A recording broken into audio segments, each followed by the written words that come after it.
Okay, so on the bird of prey, I'm really bad at teaching how to build this thing because there's just so many little details, and one of which is the cutaway knob on the bird of prey. Now, what this does is it makes it so when it's at full extension, this is actually hitting back here. It's not hitting here, it's hitting here. Just like a crankshaft on a real engine, what happens is the crankshaft governs how the end of the crankshaft governs how far the piston goes up, not the head of the piston. And it's one reason why this thing stays together under such traumatic power. Another thing it does is it maximizes the travel. Now, the contour of the backside of the bird of prey is it's rounded.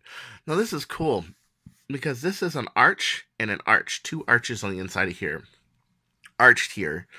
It means that this is never going to break, no matter how hard you throw power at it. And trust me, I've thrown lots of power.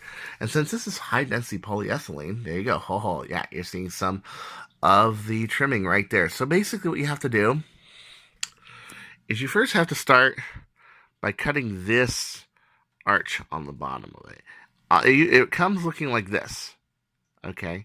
And then you have to cut that out. And then you have to take all the beams by hand and cut them. And this one I'm just starting on. You cut out all the beams by hand. Beams, beams, beams.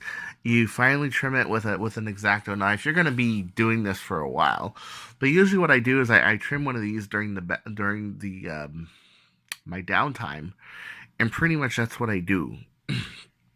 What this does is it makes it so it stops right there. And when it stops right there, it catches right there. So it really does help with the geometry of the blaster. It also makes it so you're dividing your impact points. You're dividing it between here and here. So you don't want it hanging here and then have like a bunch of dead space here. You want to make it so these two are equal. They hit at the same time. And by doing that, you can do that with the adjustable Torx head. Now this is a plunger head right here. Now I have this all glued together so it fits a turf 16 or a turf 18. Okay, and what you do is you put this in, bolt it together, you put the spring in, and then you just tighten this custom. And because it's a Torx head, it's not gonna slip on you. And what it ends up doing is it makes it so you have a precise impact of the blaster. I think it also helps with accuracy because it makes it so when you're firing it, it's not jarring the entire barrel assembly forward as it's firing and throwing out of position. It's recentering it every time because these are both hitting at the same time, and it's also dividing the impact. So it's not jarring the internals.